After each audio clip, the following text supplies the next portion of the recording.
Assalamualaikum warahmatullahi wabarakatuh. Kembali Beni Sahabat Stories hadir di ruang Anda untuk berbagi cerita tentang perayaan atau peringatan 1 Muharram 1445 Hijriah di Masjid Baitullah. Kali ini menghadirkan sosok guru yang luar biasa bagi kami. Kita ikuti ceramah atau tausiah dari guru kita Bapak Kiai Haji Atian Ali MDai LC.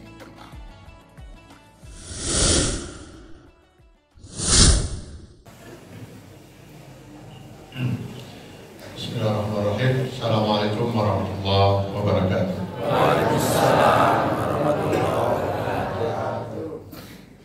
Alhamdulillah, alhamdulillahillazi an'amana bi ni'matil iman wal islam.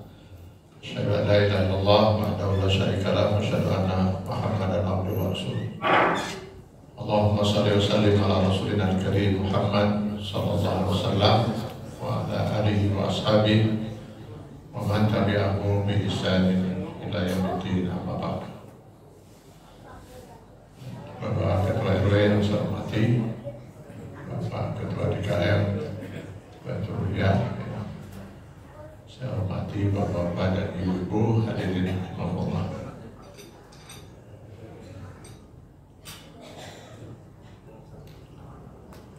Sejak dulu tadi saya melihat ke meja, saya sempat bertanya-tanya nih, dikasih minum nggak? Ternyata alhamdulillah dikasih, Pak. Air minum ini untuk saya ada 2 kepentingan, Pak. Pertama ya kalau haus atau serak. Kedua, menjadi ukuran namanya ceramah. Jadi kalau disediakan 1 gelas ya saja. 2 gelas. Siapa tahu jam setengah.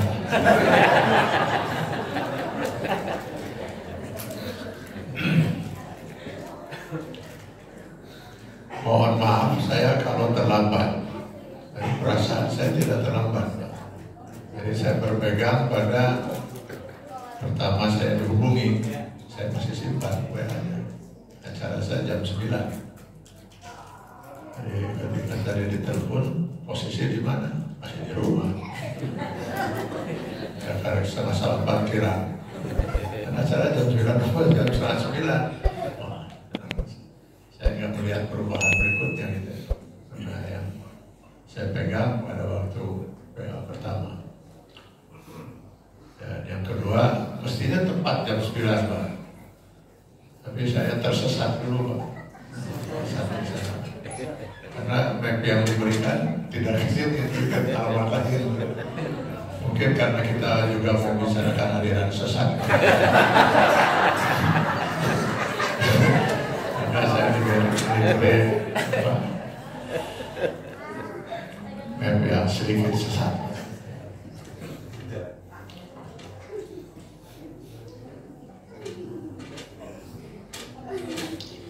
Ketika kita berbicara sesat ini, sesat dan menyesatkan ini sangat penting sekali. Kalau kita baca di dalam Al-Quran dan Sunnah Rasulullah SAW,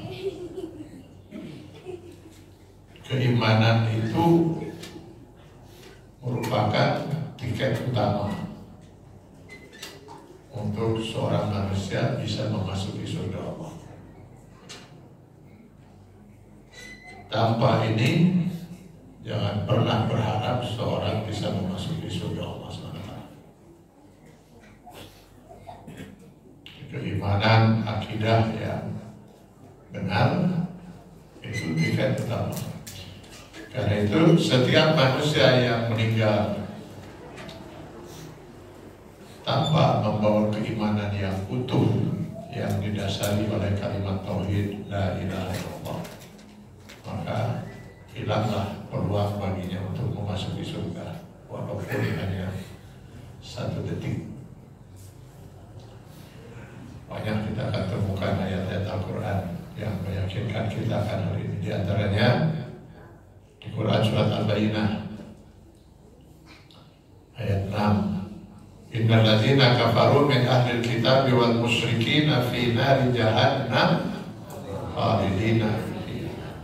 Innal ladzina kafaru, sesungguhnya orang-orang kafir apapun bentuk kekafirannya, baik dia kafir kitabi min ahlil kitab wal musyrikin maupun kafir lainnya, maka tempat mereka adalah neraka jahanam dan mereka kekal selama-lamanya.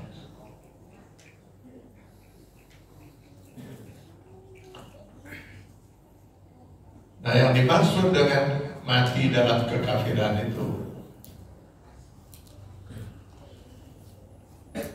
ya termasuk orang yang mengkufuri walaupun hanya sebagian kecil dari aturan Allah.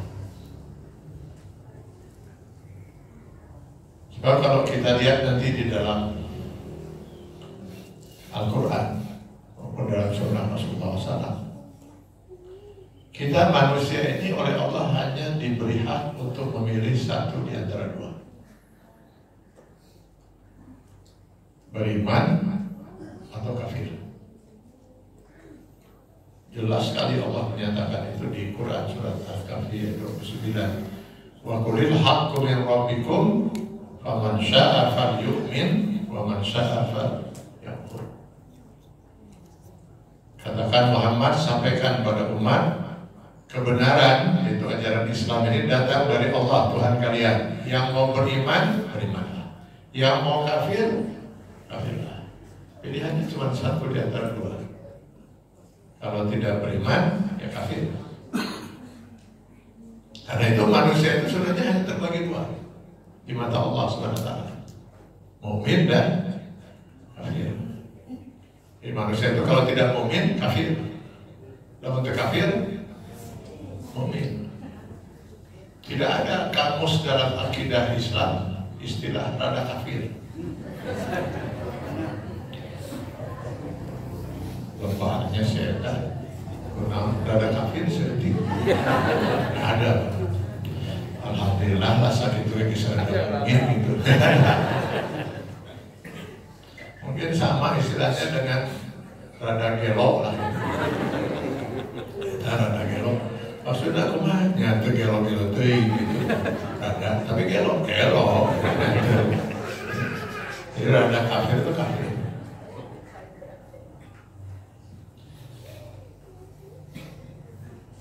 Hadirin kenal iblis ya?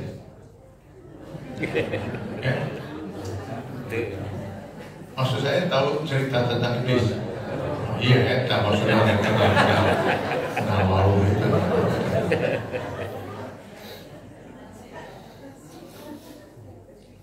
Kita beriman gak bahwa Allah itu esa?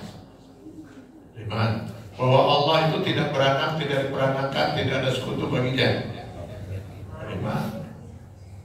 Qul huwallahu ahad, Allahu samad, lam yalid wa lam yulad wa lam yakul lahu kufuwan.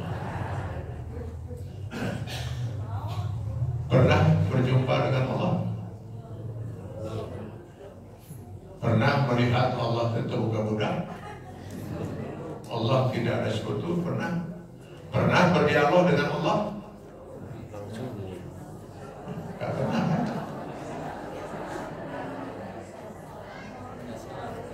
Jadi dari mana kita meyakini bahwa Allah itu tidak beranak, tidak diperanakan, tidak ada sekutu baginya? Dari firman Allah yang telah disampaikan oleh Rasulullah SAW pada kita. Qul huwallahu ahad, Allahu samad, lam yalid wa lam yulad wa lam yakul lahu kufuwan ahad. Kita belum pernah melihat Allah, belum pernah berdialog dengan Allah. Iblis ta'ala Allah. Lihat dalam Al-Quran berapa kali berdialog dengan Allah. Karena itu gak mungkin iblis sampai sesat dalam mengimani zat Allah. Jadi kalau sekarang misalnya banyak manusia yang sesat menganggap Allah itu punya anak, Allah punya cucu, Allah punya sekutu, oh iblis tidak mungkin sesat itu. Dan iblis meninggal bisa Allah ketemu gak mudah. Karena itu saya yakin keimanan iblis dari segi ini jauh di atas kita. Jadi wajarlah kalau iblis dan keturunannya itu sempat hidup dalam keimanan selama 80.000 tahun. Dalam riwayat yang dikutip oleh Imam Ghazali dalam Minhajul Abidin, hidup dalam keimanan. Lalu kenapa akhirnya dinyatakan gugur keimanannya? Dilaknat oleh Allah SWT hanya karena mengkufuri satu aturan Allah. Gugur keimanan 80.000 tahun. Dilaknat oleh Allah lalu diberi gelar iblis. Nah, pertanyaannya sekarang, kalau ada seorang mengaku mukmin lalu mengkufuri sekian aturan dan hukum Allah, atau orang itu tidak lebih iblis daripada iblis? Di kita bahkan tidak sedikit mereka ini malah disebut cendekiawan muslim. Dulu ada papa sekularisme, cendekiawan muslim di negeri ini. Yang berapa aturan Allah yang dikufuri?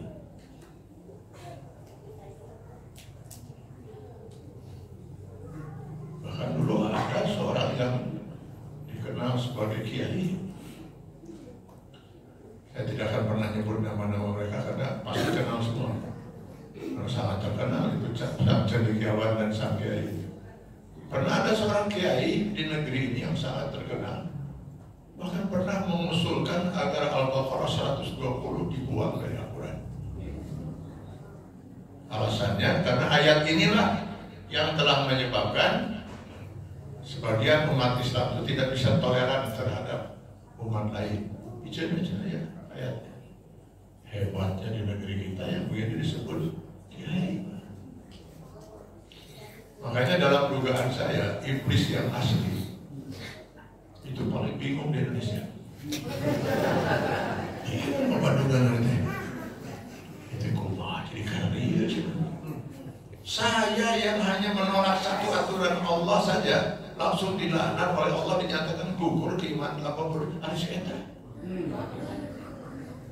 Kalau disebut cendekiawan, oleh sebagian dia lah kata dia. Kemungkinan besar iblis guys, nggak ada lah di Indonesia misalnya lagi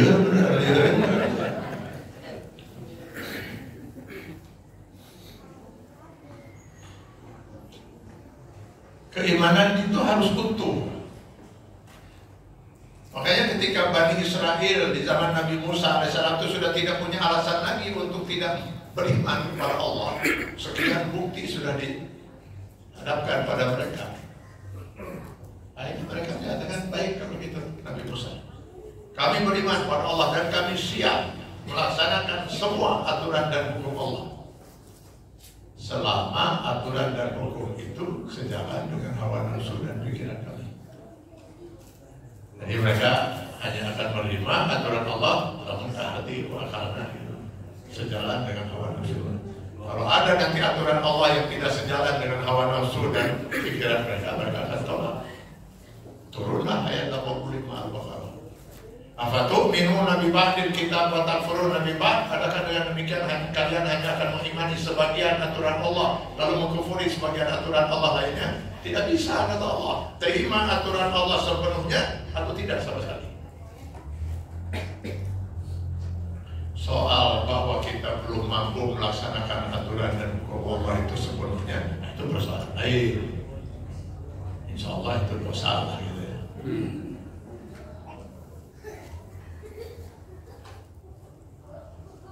Jadi harus kita bedakan nanti.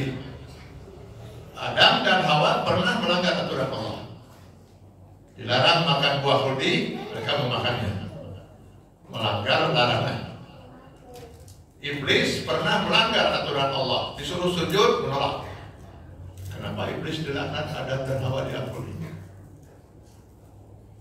Walaupun dua-duanya pelanggaran, akibat hukumnya berbeda. Iblis melanggar aturan Allah karena dia tidak mengimani aturan Allah itu. Maka dia menganggap aturan Allah itu sudah salah. Khalaqtani min nar wa khalaqtahu min tin. Kau ciptakan aku dari api, sedangkan kau ciptakan manusia dari tanah. Dari bahan ciptaan jelas saya lebih mulia. Tibalik Allah ya aturan di nama Adam bersujud ke saya. Allah dianggap sudah membuat aturan yang salah. Masa tidak kafir? Beda dengan Adam dan Hawa. Mereka berdua melanggar aturan Allah di tengah keimanannya terhadap aturan itu. Makanya begitu mereka melanggar, sadar, langsung mereka pun bertaubat. Rabbana zalamna anfusana. Itu dosa, tidak menggugurkan keimanan. Kalau dosa, ya saya yakin kita pernah kan berbuat dosa. Bapak Ibu pernah nggak berbuat dosa? Tolong yang belum pernah angkat tangan. Saya memilih pulang aja Pak. Berarti saya sedang menghadapi para malaikat. Ini hati-hati betul. Sengaja saya ingin sampaikan mukadimah ini untuk mengantarkan gitu ya. Kenapa orang itu bisa dikatakan sesat? Kan dia jelas mengaku muslim. Dia masih beriman pada Allah, beriman dengan sekian aturan dan hukum Allah, masih sholat misalnya dan sebagainya. Bahkan Rasulullah SAW dalam sebuah hadis sampai mengatakan begini, jangan berharap ada seorang manusia bisa masuk surga Allah satu detik kalau dia memiliki kemusyrikan walaupun sebesar zarah. Jadi tiket surga kita ini harus utuh Pak, nggak boleh ada cacat sekecil apapun. Keimanan itu nggak boleh ada cacat sekecil apapun. Sebesar zarah itu kemusyrikan, sebesar zarah. Jangan harap bisa masuk surga satu detik pun.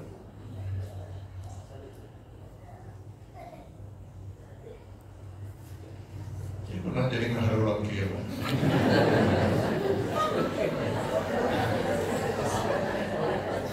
Atau kita rubah saja tema kita hari ini terulang Pak.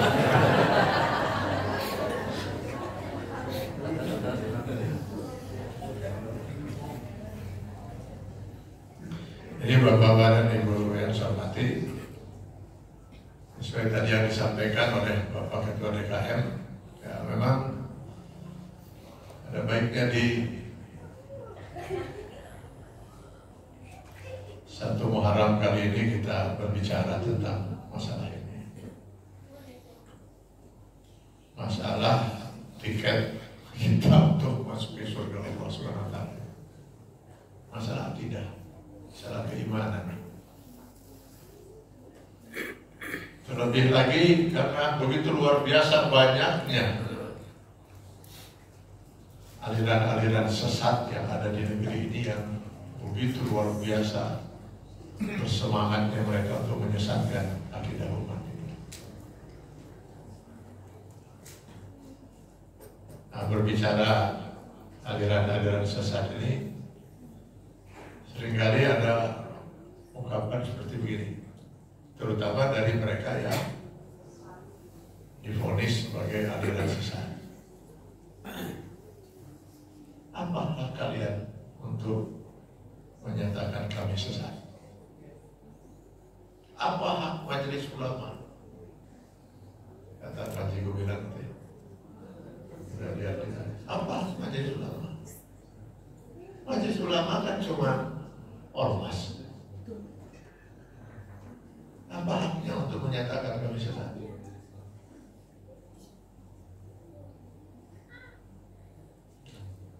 Tidak ada hak majelis ulama.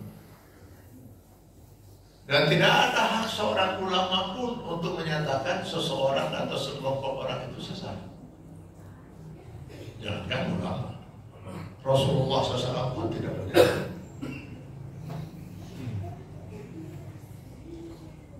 Makanya di dalam Al-Quran itu Allah memerintahkan kepada Rasulullah SAW sampaikan pada umat, wa ma alaina illa balagh.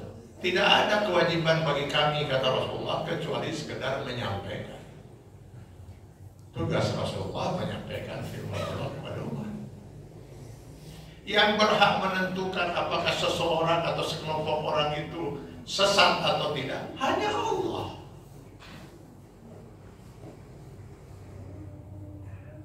Makanya nanti kalau Bapak Ibu pelajari ya, fatwa-fatwa majelis ulama atau fatwa para ulama terdahulu itu, tokoh-tokoh mazhab misalnya, ketika mereka mengeluarkan fatwa itu, Saya yakin bakal didahului dengan menimbang, memperhatikan firman Allah, Quran surat An ayat sekian, lalu Quran surat An ayat sekian, Quran surat An ayat sekian, hadis-hadis Rasulullah 1, 2, 3, 4, 5, 6, 7 hadis, bahwa menurut Allah dan Rasulnya pemahaman, pemikiran, keyakinan seperti ini sesat dan menyesatkan. Cek Allah bukan cek ulama.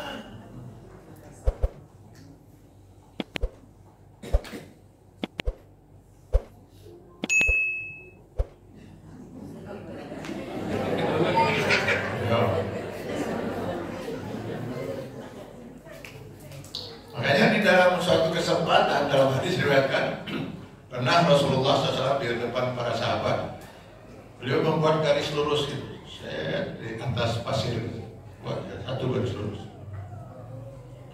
Setelah itu beliau membuat sekian banyak garis itu, ke atas, ke samping, mana ke bawah, dan banyak garis lain-lain. Tentu saja para sahabat itu bingung itu, Rasulullah bagaimana? Barulah mereka faham ketika Rasulullah SAW kemudian membaca Quran surat Al-An'am 153. Di mana Allah Subhanahu wa taala berfirman, "Wa anna hadza sirati mustaqima." Nah, ini garis yang lurus yang dibuat pertama oleh Rasulullah. Inilah kata Allah jalan saya, jalan yang lurus.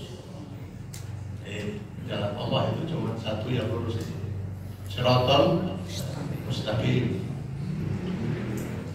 Kita paling tidak sehari semalam minimal 17 kali dalam sholat fardu berdoa ihdinas siratal.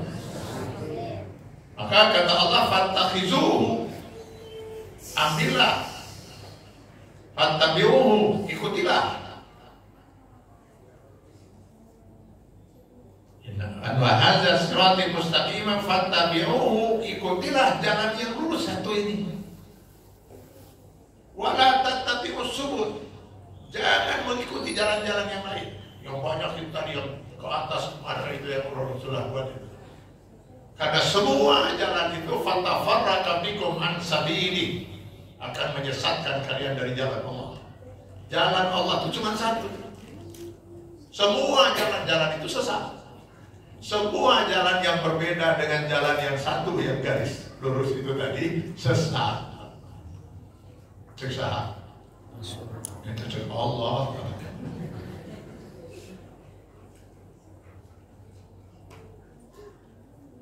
Sampai Rasulullah dalam hadis mengatakan di setiap jalan-jalan yang sesat itu Allah sudah siapkan setan untuk menyesatkan manusia. Misalnya jalan yang lurus cuma satu itu. Jalan yang lurus yang benar itu, yang selamat itu, yang bisa mengantarkan manusia bahagia dunia sampai akhirat nanti. Itu jalan kehidupan manusia yang sejalan dengan Quran dan hadis, Quran dan Sunnah. Itulah sebabnya ketika Rasulullah SAW akan meninggalkan alam dunia yang fana ini, beliau kemudian mengatakan di hadapan umat itu, taraktu fikum amrayni, saya wariskan kepada kalian dua pedoman. In tamassaktum bihima, seandainya kalian berpegang teguh pada kedua pedoman ini, lan tadillu min ba'di abadah, kalian tidak akan pernah sesat selama-lamanya. Mafhum mukhalafahnya, pengertian di balik itu berarti kalau ada seorang menjalani kehidupan bertolak belakang dengan Quran dan Sunnah, sesat tidak? Sesat. Selama kalian berpegang teguh pada Quran dan Sunnah, kalian tidak akan pernah sesat selama-lamanya.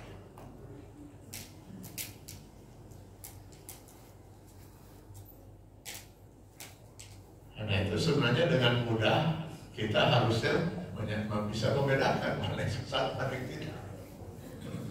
Jadi kalau ada orang misalnya berkeyakinan mengaku Muslim, lalu mengatakan sholat tidak wajib, sesat tidak? Sesat. Zina bisa ditebus dosanya dengan membayar denda, sesat tidak? Gampang, Pak. Harusnya setiap yang bertolak belakang dengan Quran dan Sunnah sesat.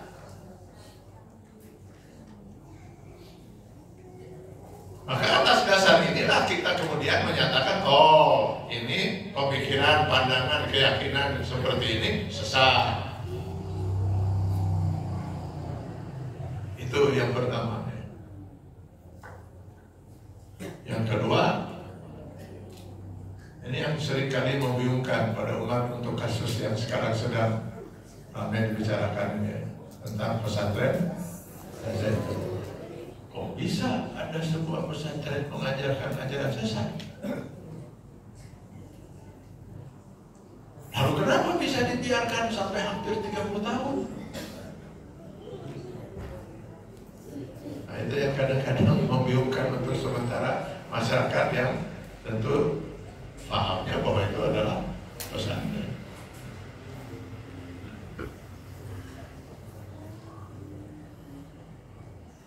Sebenarnya yang sesat itu adanya sekelompok orang yang memproklamirkan diri sudah mendirikan sebuah negara yang mereka beri nama Negara Islam Indonesia, Komandemen Wilayah 9. Singkatannya NI KW9. Negara ini Pak, negara mereka sudah proklamirkan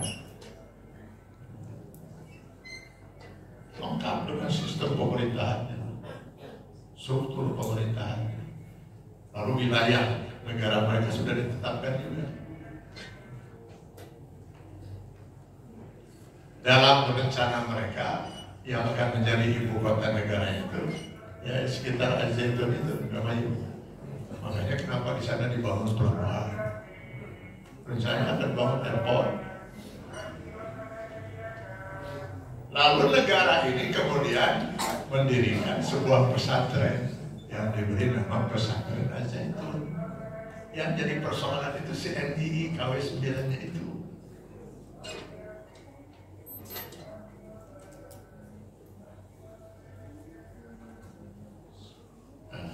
Mudah-mudahan ini tidak membuat semakin bingung ya.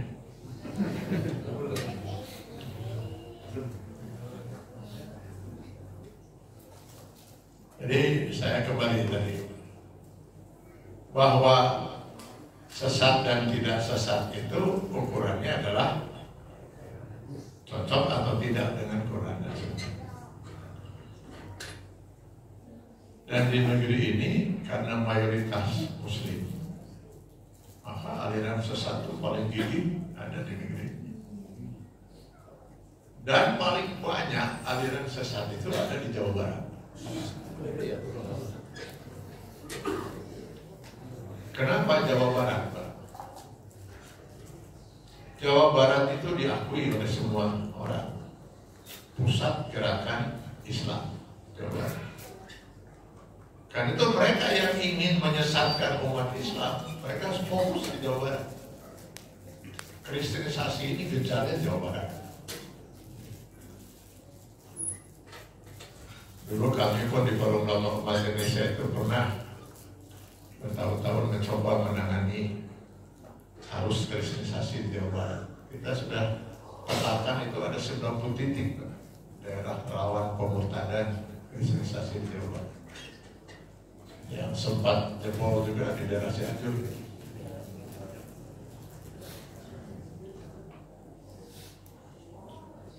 Semua yang ingin menyebarkan ajaran-ajaran yang menyesatkan bagi umat Islam pasti di Jawa Barat. Sehingga di Jawa Barat itu tercatat, ini catatan lama yang saya punya, catatan sekian tahun yang lalu.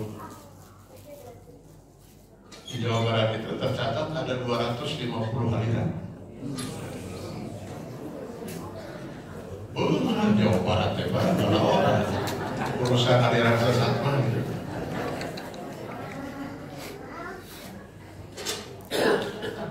Ini mudah-mudahan kita bisa benar-benar berhati-hati ya, dan berikhtiar, berusaha untuk bagaimana menyelamatkan akidah kita dan terutama akidah anak cucu kita. Tentu saja 250 ini tidak semuanya masih eksis, Pak. Ada juga yang berganti-ganti nama, tapi dicatat dari sekian nama jadinya gitu ya. Jadi sebenarnya nggak mungkin tidak penuh 140. Ada dulu yang namanya Islam murni. 90% dari 240 aliran itu memakai nama Islam yang bagus-bagus. Islam murni. Kadang-kadang mereka memberi nama ini mereka Darul Hadis, Quran Hadis.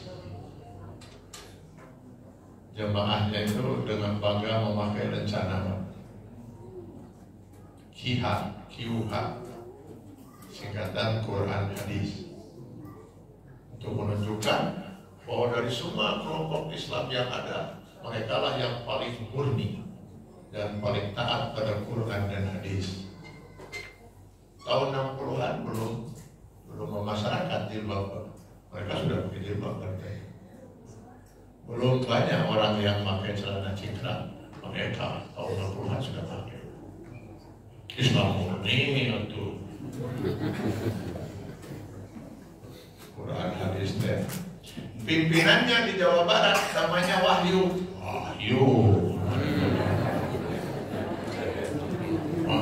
Kurang Islami, kurang Wahyu. Itu pimpinannya di Jawa Barat. Rumahnya di Jalan Sederhana, daerah Cipeganti. Masjid mereka pada waktu itu di Jalan Bijaksana, masih di sekitar itu. Kalau dari Waspada itu nyebrang Jalan Sederhana, ada jalan turun Bijaksana itu. Turun di Jalan Bijaksana kira-kira berapa meter, agak jauh. Belok kiri, nah itu masjid. Sekarang kalau dilihat masjid itu sudah berubah lagi namanya.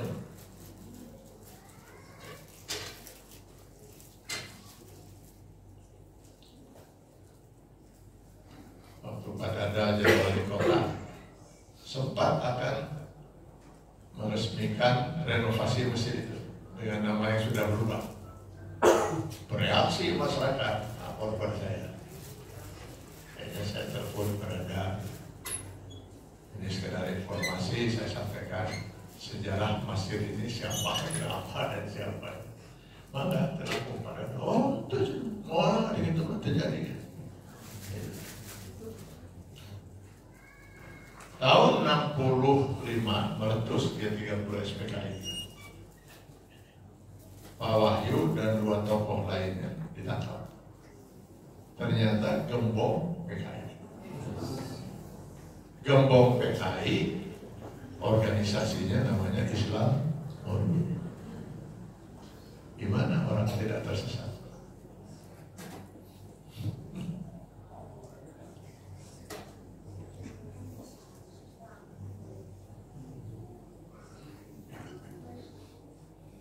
Jadi banyak sekali Pak, di kampus-kampus itu, wah saya hafal itu Pak. Selain nanti aja NI, OS9, ada Darul Hadis, ada Jemaah Kerasulan, ada Islam Sa'adah, wah selain nanti Syiah ya, saudara itu. Memang tidak semua saya katakan aliran-aliran sesat yang 250 juga masih eksis, tidak eksis tidak. Kebanyakan kalau aliran-aliran sesat yang muncul hanya karena lamunan gitu, hasil lamunan gitu. Hanya apa? Aliran sesat karena hasilnya lamun gitu. Dulu pernah itu Bandung heboh kan, ada tukang cukur. Mungkin berapa hari dia kehilangan langganan gitu, sepi, ngalamun gitu. Akhirnya dia memproklamirkan dirinya sebagai nabi. Aku nabi, tukang cukur. Nah ini gak lama Pak biasanya. Sampai jewer gitu kan, terus disinterkan seberapa kali selesai sudah sadar. Dan kalau urusan ngaku nabi Pak, dalam catatan kita terbanyak itu di Garut. Ting naon dari orang Garut yang hanya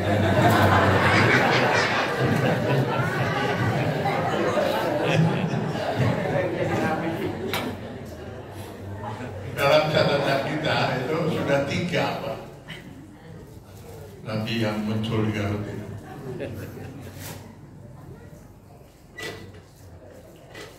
Saking sudah sering yang muncul Nabi di Garut, pernah muncul seorang mengaku dirinya Tuhan. Garut, Pak. Padahal kalau lama saya ngaku Nabi, wali, ya saya ngaku Tuhan. Namanya Ulo. Ulo namanya itu. Jadi dia biasa kalau sedang berhadapan dengan hamba-hambanya, bukan jemaah ya, bukan hamba, bukan Tuhan. Duduk dia di tempat yang tinggi silam. Lalu hamba-hambanya di bawah, sarilah juga semua. Lalu mereka melakukan kegiatan zikir. Di antaranya zikir mereka itu membaca La ilaha illa Allah, La ilaha illa Allah. Tidak ada Tuhan kecuali Allah.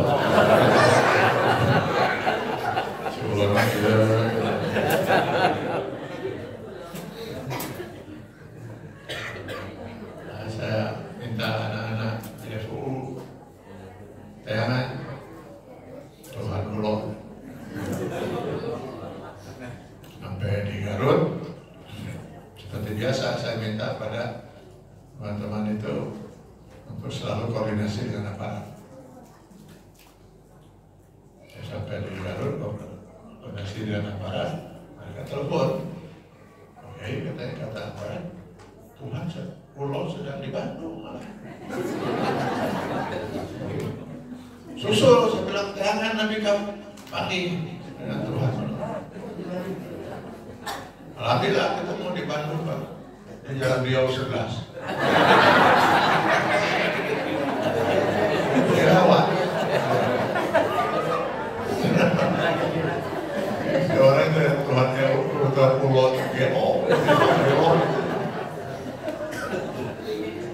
Yang luar biasa, nah ini bahayanya nih yang saya sering ngurus dada ini khawatir gitu, yang bahaya itu. Bayangkan Pak, Nugelo banyak pengikutnya. Nugelo Pak. Betapa rawannya akidah umat ini.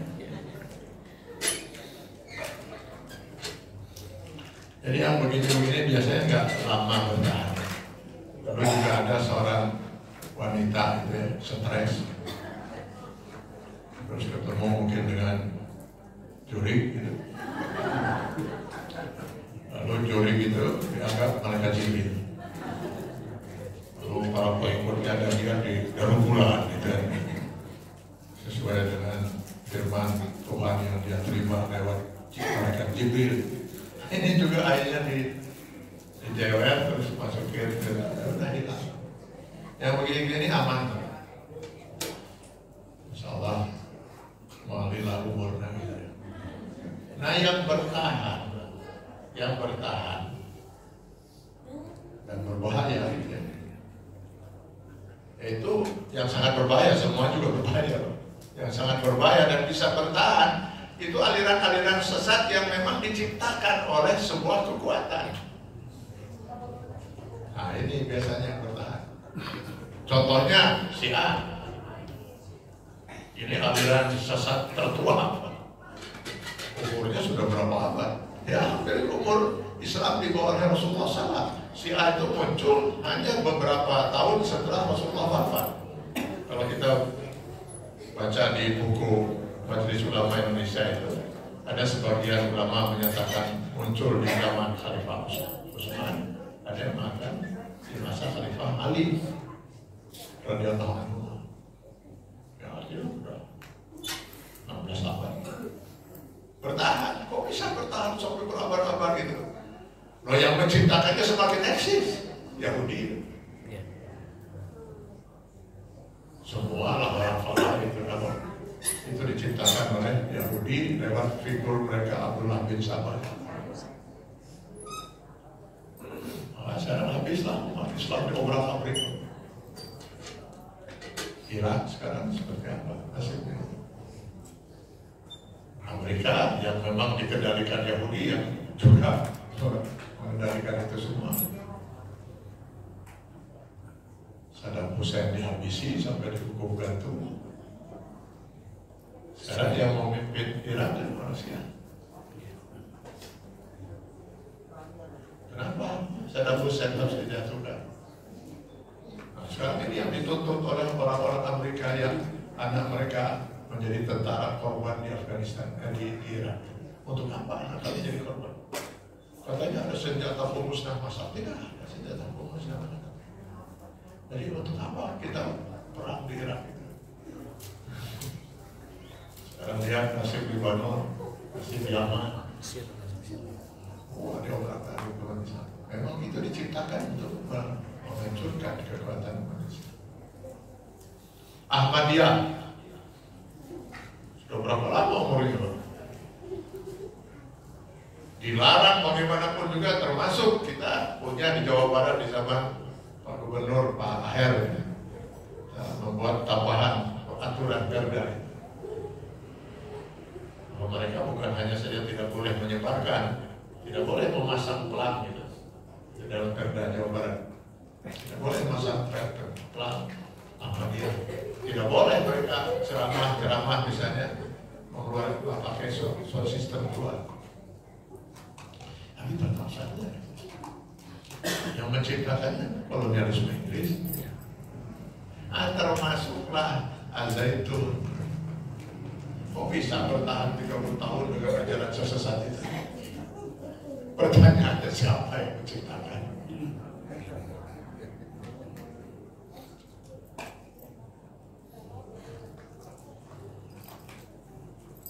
Jadi cerita Al-Zaitun ini cerita lama sebenarnya. Mohon maaf ini ya, mungkin kamilah di Forum Ulama Umat Indonesia yang paling pertama membongkar 22 tahun yang lalu, tahun 2001.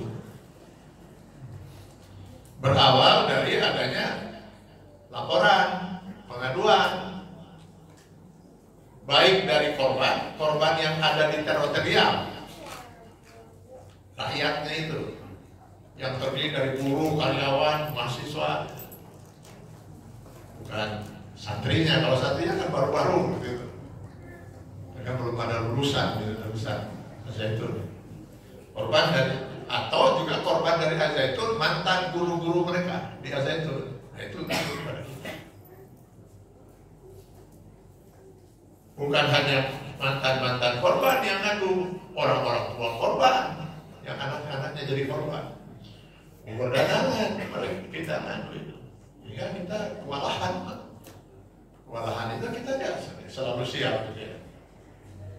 Sedangkan mereka itu datang kadang-kadang tengah malam, orang tua yang sedang panik, sedang stres, kadang-kadang subuh.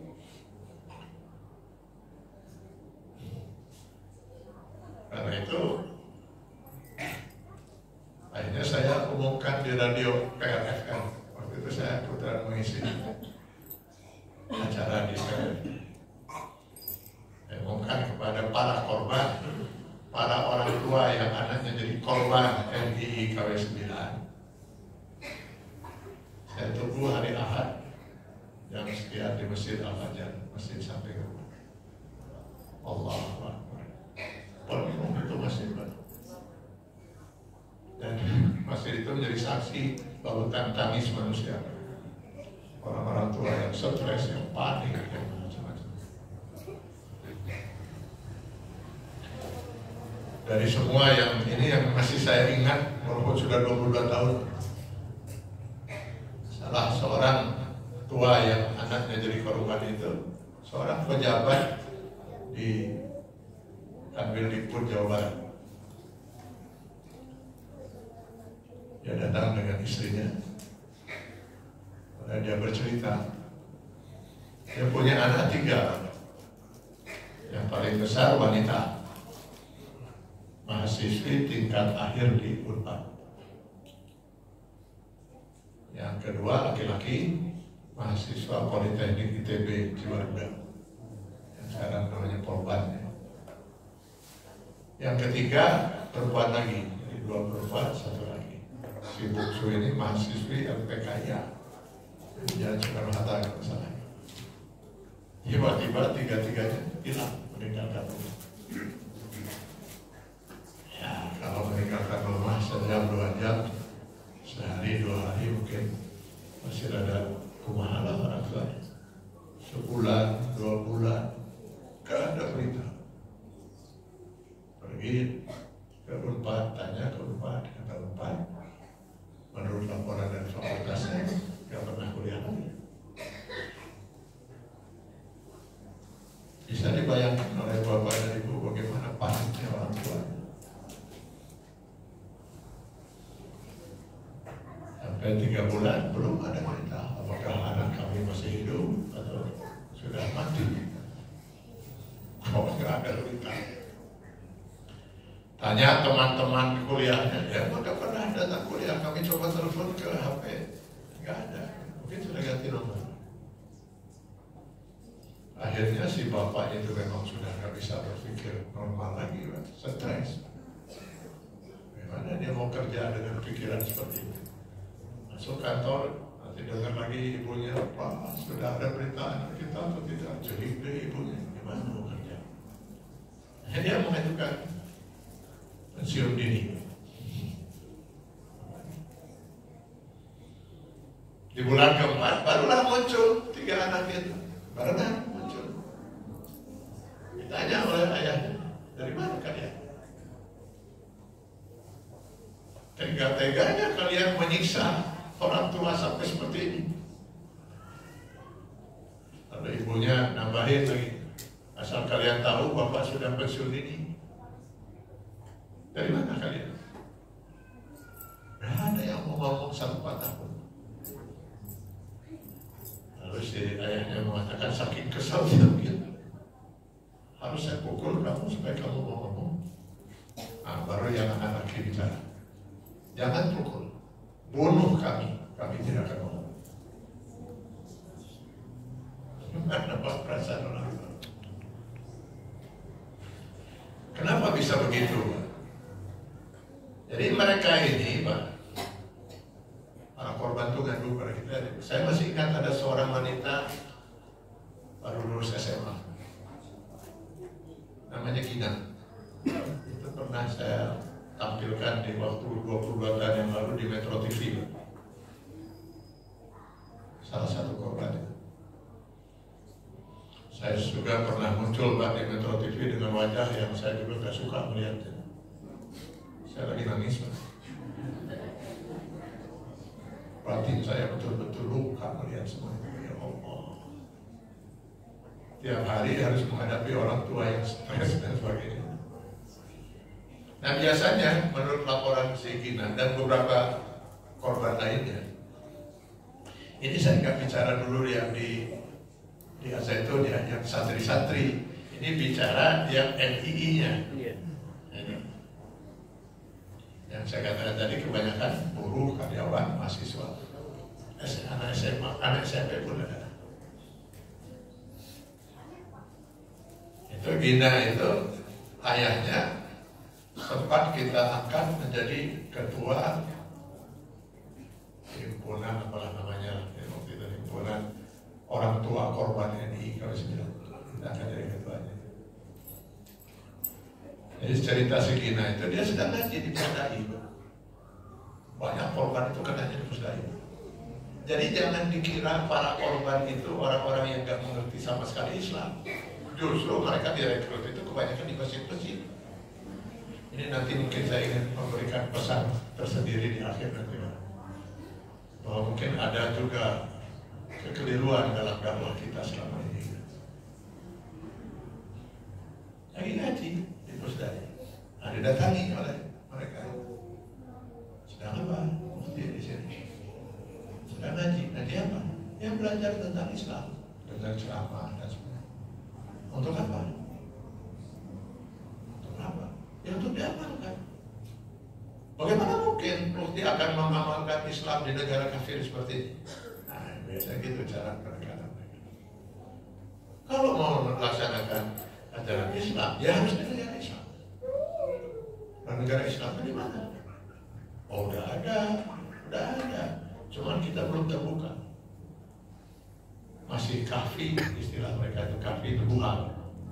Kalau gua itu gelap artinya nggak terbuka. Nggak ngerti kata si anak ini. Ikut kami. Ikut kemana? Ke Jakarta. Loh, saya kan harus minta izin dulu orang tua dan sebagainya. Oh nggak perlu. Nanti urusan orang tua kami yang menangani, nggak akan masalah. Bawa ke Jakarta. Hampir semua korban yang mengadu pada kita, semuanya dibayar di Jakarta. Ada 3 tempat pembayatan, 2 di Pondok Gede, 1 di Lubang Buaya. Tapi kalau kita tanyakan kepada para korban itu, di mana Pondok Gedenya itu, jalan apa, nomor berapa, nggak ada tahu. Kenapa? Begitu masuk Pondok Gede, mata mereka ditutup.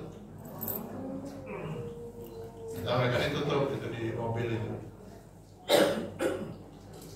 Nanti begitu buka, sekarang dibuka, mereka sudah berada di sebuah rumah. Jadi nggak tahu rumah itu di jalan apa, nomor berapa kan itu. Kita tanya juga, apa yang kamu lihat di dinding, mungkin dari ciri-ciri apa, tanda apa? Nggak ada, kosong kan. Sudah mereka rencanakan semua. Jadi selama dalam perjalanan, si anak ini tidak sholat. Setiap kali dia mengatakan, saya belum sholat. Lo nggak perlu sholat. Gak perlu gimana? Kamu masih kafir. Untuk apa sholat? Nanti kalau kamu sudah hijrah, apa mau kamu sholat? Kamu sholat. Percuma sekali kamu sholat dalam keadaan kafir. Saya lapar. Nanti urusan makan gampang. Kalau minum dikasih, makan enggak. Jadi begitu sampai di sana dalam kondisi dia lapar, pikiran kusut karena kok bisa saya meninggalkan sholat gitu. Lalu pikiran lebih kusut lagi, memikirkan jangan-jangan nanti ayah ibunya panik mencari dia karena nggak pulang-pulang dalam keadaan mental yang sedang seperti ini. Masuk doktrin itu, sekian orang mendoktrin kamu dulu. Lalulah kemudian dia dibayarnya itu hijrah dari NKRI kepada LI. Nah, setelah itu baru dia ditanya, kamu tahu nggak, sadar nggak siapa kamu sekarang? Kamu adalah warga negara Islam Indonesia Komandan Sulawesi. Berani kamu membongkar ini pada siapapun termasuk orang tua, nyawa kamu habis. Atas ancaman itulah mereka banyak yang stres itu, meninggalkan rumah orang tua. Aku ditanya dari mana, dari mana yang sudah tinggalkan aja orang tua. Maka dulu mereka lebih banyak di Bandung itu di kos-kosan, kos itu di daerah lebih panjang, ada berapa tempat kos. Mereka bisa dari orang tua tinggal di situ, di Kiara Condong, di mana.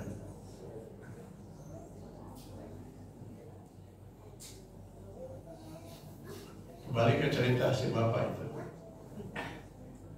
Si bapak nggak ngerti kenapa mereka nggak mau membuka ancaman itu. Mereka terus diawasi pak.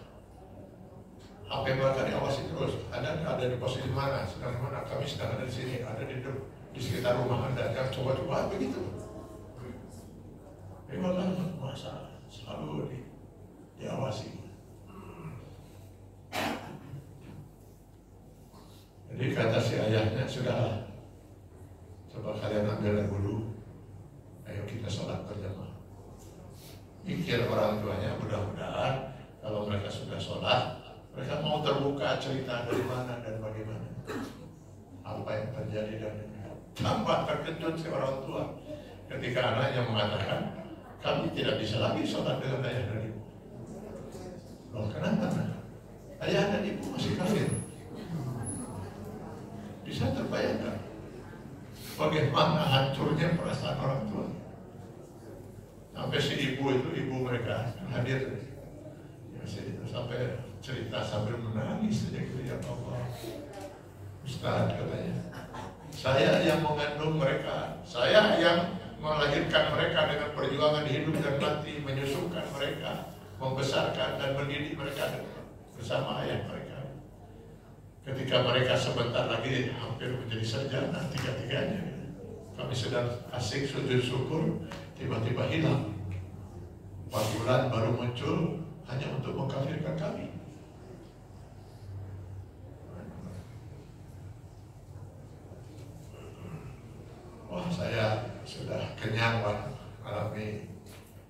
menghadapi masalah ini.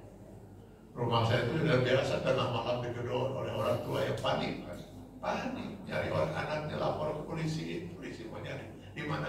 Rata-rata mereka setelah dibayar berubah nama mereka. Kalau namanya tadinya siapa Hamid jadi Hasan atau jadi apa? Nama hijrah. Saya pernah kedatangan pada subuh, Pak. Selesai salat subuh di masjid, baru dia pulang. Itu mungkin orang itu udah gak melihat lagi bel atau apa, saking anehnya. Tinggal di dekat rumah saya di Jalan Selontongan. Saya suruh mama, takut ketakutan, Pak. Ini ada apa? Biasa saya buka ada apa. Begitu saya buka, seorang bapak-bapak sedang pegang parang.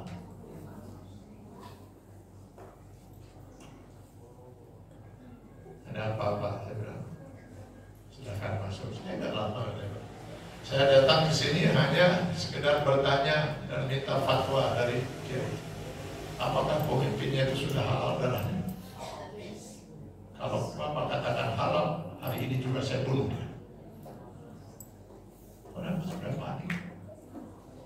Tenang, saya bilang, Pak, tenang, masuk dulu. Tenang gimana, Ustaz? Anak saya gadis 2 orang hilang sudah 4 bulan, nggak tahu di mana. Mana orang tua saya.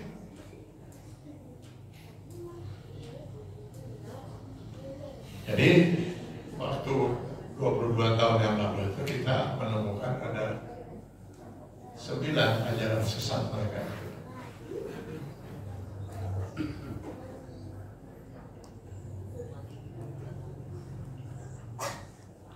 Sekarang nambah lagi, udah nambah. Dulu mereka masih melaksanakan haji, tapi haji itu hanya wajib bagi mas'ul.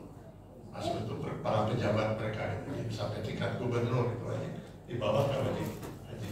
Sekarang hajinya malah cukup di Zaitun mengelilingi pakai mobil sambil mengagungkan pimpinannya yang sudah berhasil membangun itu. Nanti melempar jumlahnya diganti dengan melempar semen.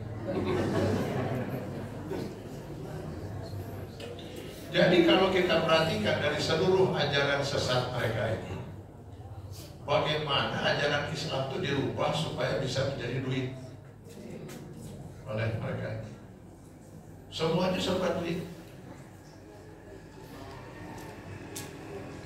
Salah satu di antara ajaran sesat mereka itu bahwa mereka meyakini semua orang di luar kelompoknya adalah kafir.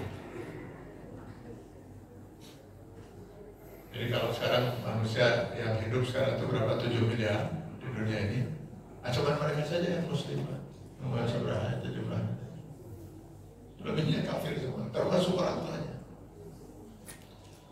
Karena itu ayah mereka, kalau dia anak gadis, ayah mereka tidak punya hak untuk menjadi wali dalam pernikahan. Jadi bagaimana kalau mereka menikah? Nah, mereka pura-pura saja.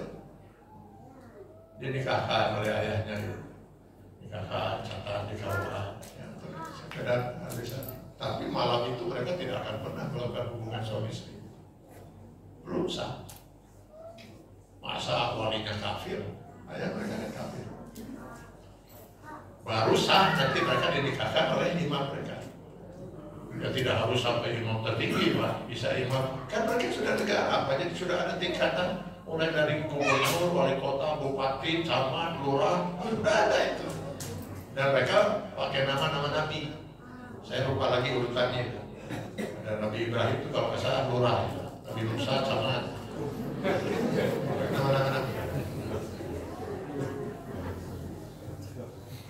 Jadi semua orang kafir, termasuk orang tuanya. Karena itu halal darahnya, halal hartanya. Malah ditekankan itu khususnya orang tua.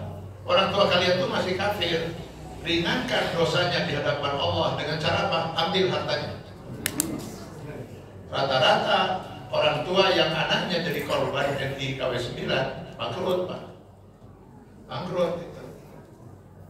Bagaimana katanya percuma rumah dikunci, orang pencurinya ada dalam rumah.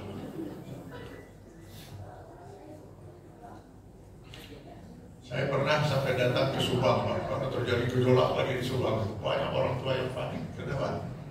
Ternyata banyak orang tua yang sertifikat tanah dan sawahnya habis semua. Yang kena korban. Mereka harus setor, Pak. Sebagai warga negara itu setiap bulan mereka harus setor kepada negara. Ya, kalau mereka warga negara biasa ya setornya kepada tingkat lurah tadi, berarti lurah setor ke camat, ke bupati ke gubernur. Yang bisa ketemu langsung dengan presiden hanya tingkat gubernur. Nanti ada pertemuan setiap bulan untuk menyerahkan itu dana setoran itu.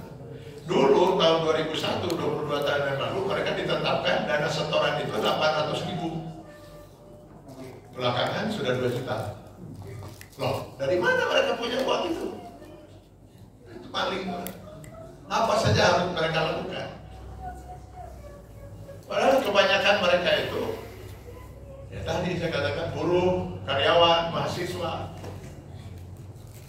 Dalam catatan kami pada waktu itu, buruh yang paling banyak jadi korban, ATM.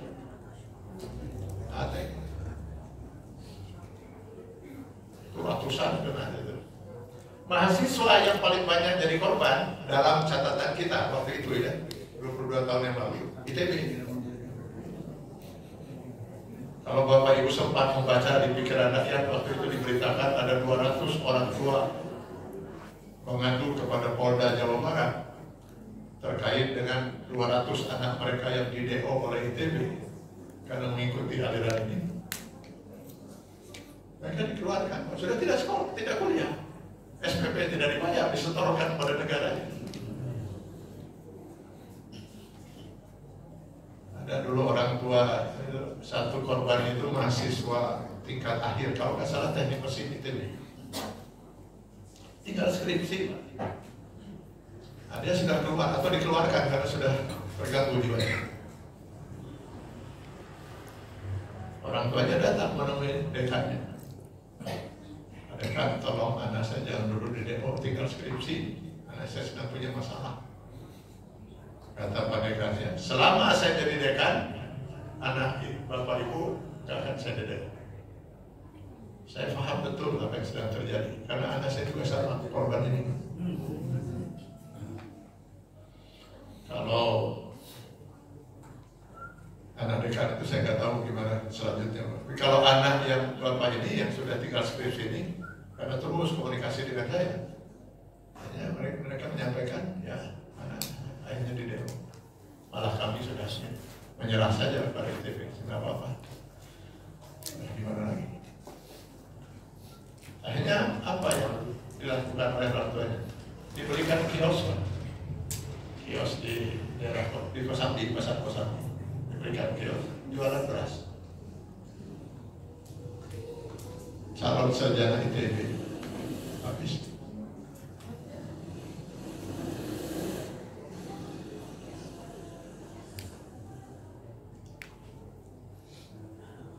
Di UI kita dapat masuk laporan juga dari teman-teman yang menangani masalah ini juga di Jakarta. Itu beberapa mahasiswinya demi untuk bisa nyetor itu pura-pura jadi pembantu rumah tangga. Nanti 1, 2, 3 hari dia lihat ada peluang, telepon teman-temannya di jam sekian mereka keluar masuk rumah datang, oh barang kabur. Mahasiswi sampai begitu. Mahasiswanya buat stempel palsu, seolah-olah universitas itu ada meminta iuran apa dan sebagainya. Bikin stempel palsu. Yang paling banyak menurut Pak Imam itu orang paling dekat dengan Panji Gumilang. Yang paling banyak yang mereka aman. Kalau ngerampok, ya ada risiko, mencuri ada risiko. Risikonya kalau ketangkap ya masuk penjara kan gitu. Makanya yang paling aman mencuri harta orang tua atau harta teman. Ada pengakuan lagi satu korban, saking saya harus nyetor, saya belum punya uang. Kalau sampai saya tidak nyetor, itu muka saya diludahi oleh pimpinannya, atau saya disiksa sampai berdarah. pinjam motor teman, udah pinjam motor, lalu pulang pura-pura nangis itu, motor hilang, ada yang mencuri, padahal dia juga demi itu bisa nyetor.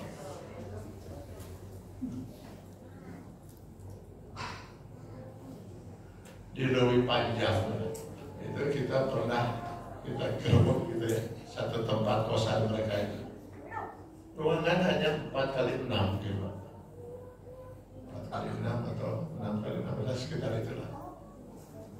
Tinggal di sana 9 orang, 7 pemuda, 2 pemudi, tidur sama-sama. Negara Islam. Yang satu waktu kita gerbek itu, yang satu langsung kita bawa rumah sakit. Kondisinya sudah kurus, bocah, batuk-batuk dan sebagainya. Tidur di atas lantai. Yang lain pun sama. Kenapa saya bilang kalian sampai hidup begini? Kami katanya sehari-hari kadang-kadang makan hanya dengan nasi dengan daun baluntas. Tahu daun baluntas yang biasa dimakan kambing, hanya dengan itu. Loh kenapa nggak ada lauk? Ya, kami punya uang untuk setor itu. Kalau kami belikan lauk pauk, habis kami tidak setor, habis kami ini. Sampai begitu.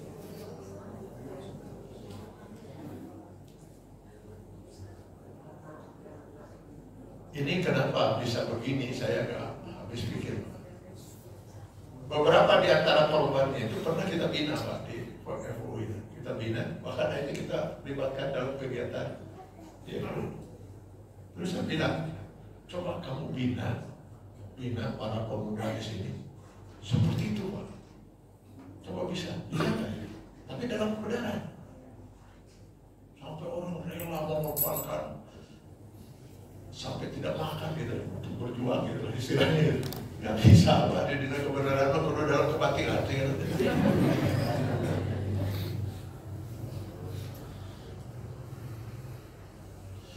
Saya sangat sedih lagi Pak, ada anak korban itu, anak SMP kelas 2 Pak, di Muhammad Toha tinggal.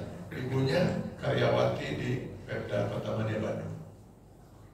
Bahkan waktu pertama datang ke rumah saya, pagi-pagi sebelum kantor itu masih pakai seragam coklat gitu. Nangis dia.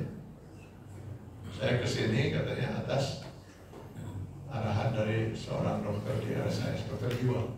Saya kenal Pak, dan dokter itu mengarahkan agar si ibu ini menemui saya.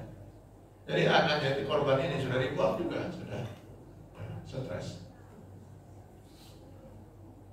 Jadi setiap melihat ibunya, anak ini sujud Pak, dicium kaki ibunya. Maafkan saya ibu, saya pernah mengkafirkan ibu dan ayah. Nah, sudah berapa puluh kali ibu mengatakan ibu sudah ikhlas memaafkan kamu. Nah, tolong jangan pikirkan lagi, kamu sudah bebas. Nah, pikirkan sekolah kamu, sudah nggak sekolah.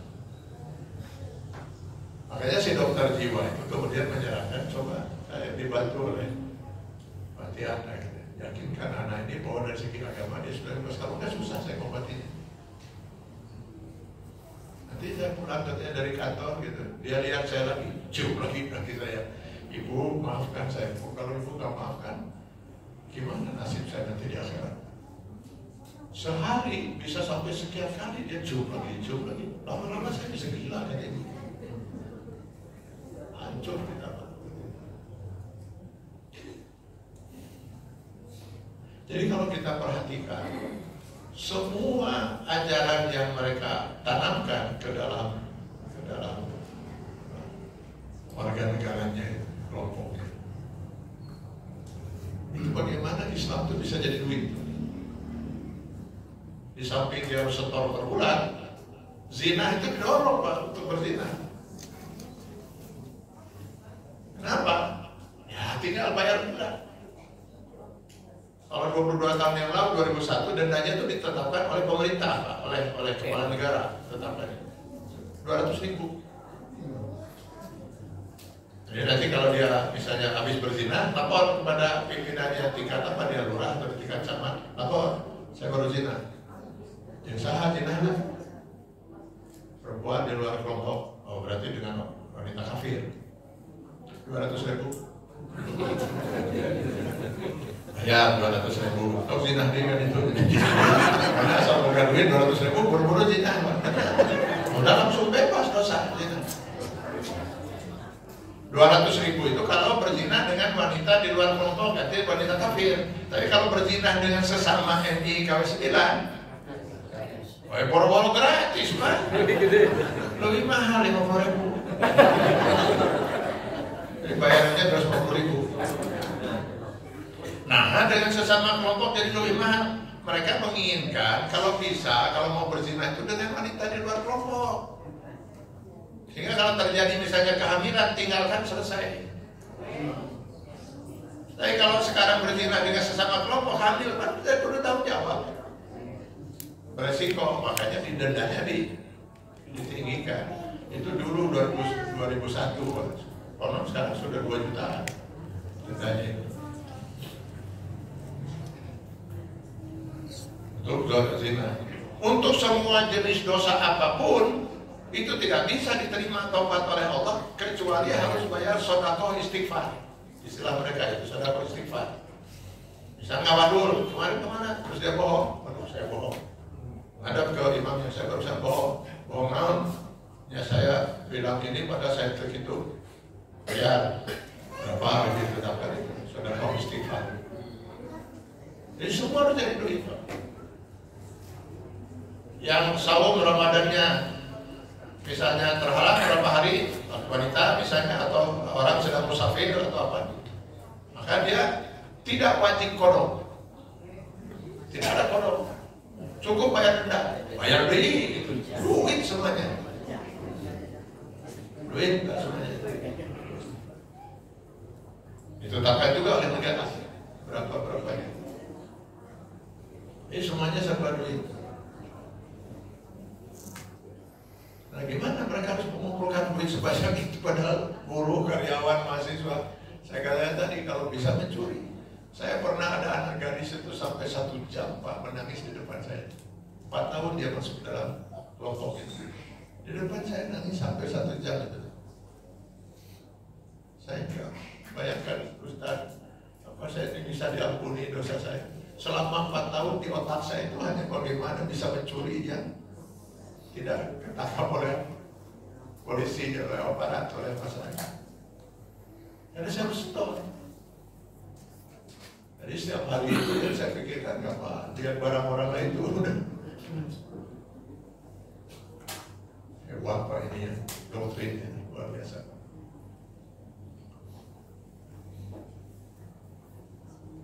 Al-Quran, nah, dulu ini. Jadi mereka punya qanun asasi, Pak. Qanun asasi undang-undang dasar lah negara mereka. Dalam keyakinan mereka, qanun asasi yang mereka buat itu jauh lebih baik, lebih mulia, lebih segala-galanya daripada Al-Quran. Karena itu dalam keyakinan mereka tidak berdosa sama sekali menginjak-injak mushaf Al-Quran.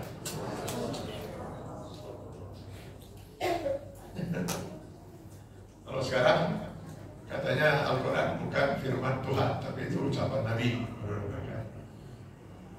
Masih ada lumayan. Berarti hadis lah.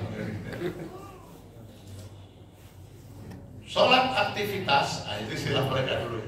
Sholat aktivitas yang dimaksud cari duit lebih utama dari sholat fardu. Karena sholat fardu belum wajib, karena belum futuh Makkah. Yang maksud belum futuh Makkah itu negeri ini belum mereka kuasai. Kalau negeri ini sudah dikuasai, baru sholat itu wajib. Nah, sementara sholat aktivitas itu istilah mereka nyari duit itu lebih utama. Jadi kalau mereka sudah mencari uang untuk setor itu sampai tidak sholat, tidak apa-apa. Tidak apa-apa. Rata-rata mereka sudah tidak sholat. Termasuk itu. Saya punya itu saksi. Nah, mudah-mudahan kalau mau dicari masih ada. Kita simpan rekamannya. Dari orang yang pernah mendampingi dia selama 4 tahun harus standby 24 jam. Pernah sholat? Tidak pernah. Kecuali kalau ada tamu. Ada sholat. Waktu kita 22 tahun yang lalu membongkar ini, Pak, wah, berat sekali, Pak. Berat sekali.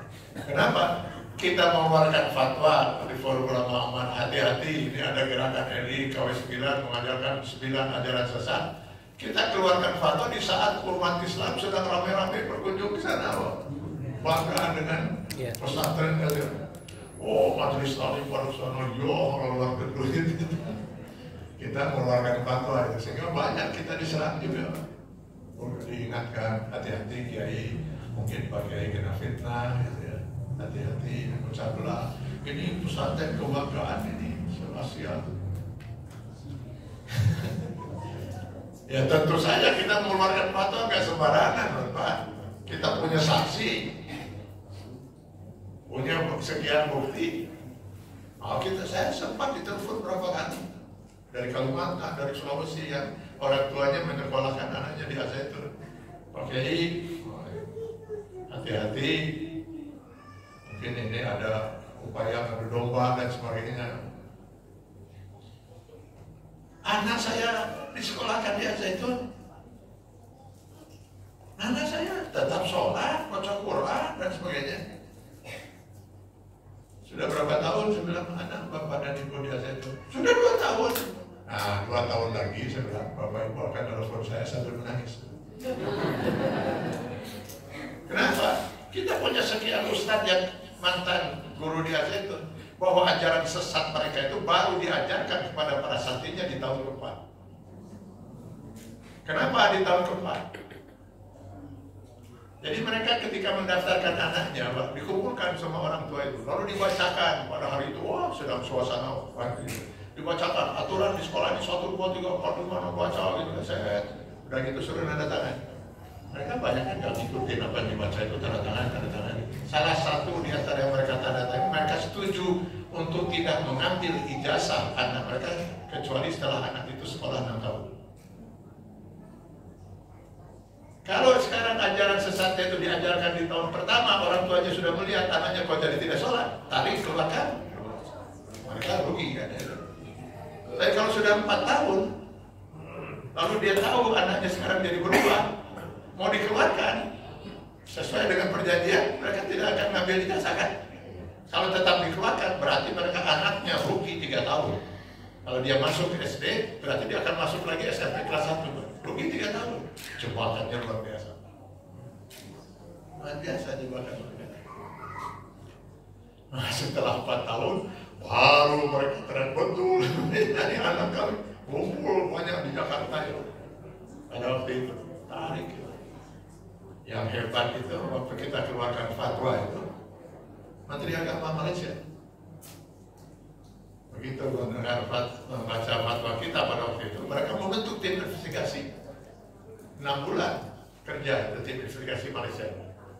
Karena ada sekian banyak itu santrinya di Malaysia. Hasil investigasi mereka benar Al-Zaitun mengajarkan ajaran sesat. Semua anak Malaysia harus segera keluar, apapun resikonya. Paspor ditahan dan lain sebagainya, buatkan paspor baru. Kalau mereka tidak keluar, mereka tidak akan pernah bisa masuk Malaysia. Tegas itu Menteri Agama. Alhamdulillah Menteri Agama kita juga langsung datang ke Al-Zaitun waktu itu. Dan begitu keluar ditanya oleh wartawan gimana kesannya? Ya, bagus, bagus sekali. Bagus Pak, bangunannya itu kan yang sesat Pak. Bangunan itu kan yang sesat Pak. Karena ya semennya insya Allah sama lah, semen 3 roda.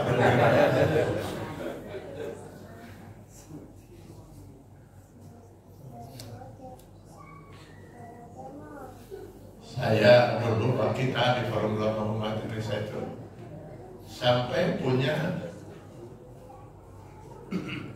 ini waktu saya sampai 12.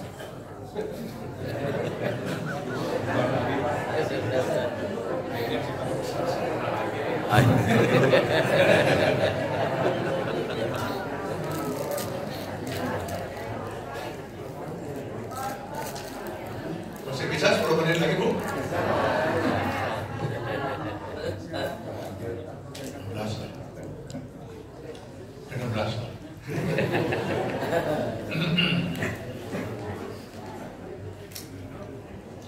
Dulu Bapak Ibu sekalian, 22 tahun yang lalu itu, kita sampai punya struktur pemerintahan mereka. Siapa presidennya? Ada 26 waktu itu kementerian di bawahnya. Masing-masing nama menterinya itu siapa? Bahkan nomor HP-nya sebagian kita miliki. Dana itu masuk ke bank apa? Dari mana? Kita punya semua itu. Lalu wilayah yang mereka klaim sebagai wilayah negara mereka itu mana saja? Kita punya semua peta itu, Mas. Dari mana kita dapatkan itu? Ya, alhamdulillah. Kebetulan di negara mereka itu terjadi cekcok, Pak, antara sang presiden dengan menteri sekretaris negara. Sampai kita punya itu kan, bagaimana kalimat-kalimat cekcok di antara keduanya itu sampai kita punya dulu. Bukan rekaman dalam bentuk tulisan. Ya, yang diberikan ke dalam tulisan. Ujung-ujungnya akhirnya keluarlah dekret presiden. Si menteri sekretaris negara ini dipecat. Namanya Edi.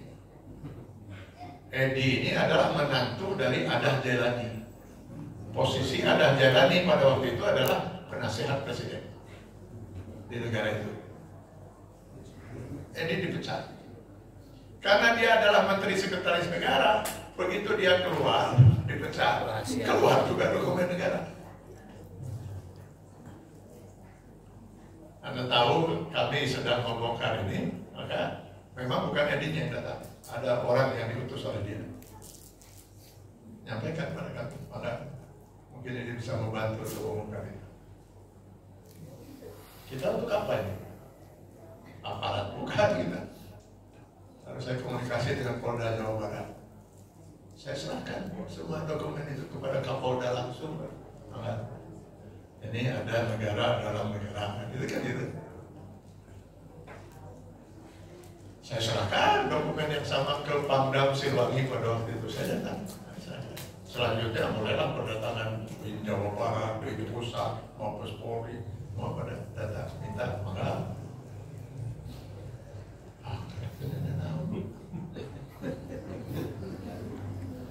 Malah yang saya saksikan itu semakin banyak itu pejabat-pejabat di rezim Orde Baru yang berkunjung di sana.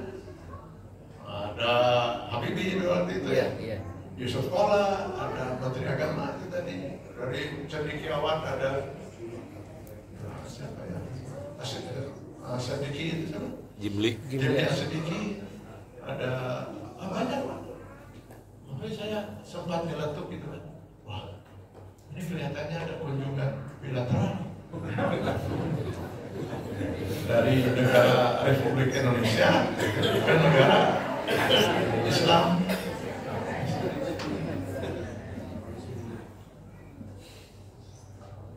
Terkejut lagi gitu, banyak terkejut kita waktu itu Pak. Banyak terkejut gitu.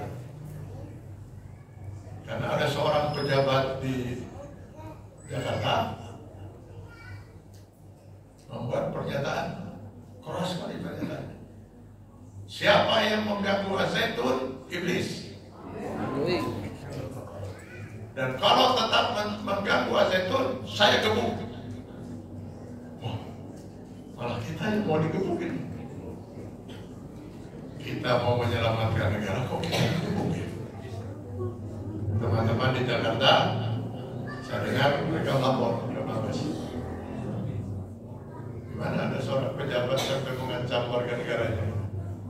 Sekarang sudah mulai disiarkan lagi itu kan, video sang pejabat yang menyatakan itu sekarang ramai lagi di media itu 22 tahun yang lalu.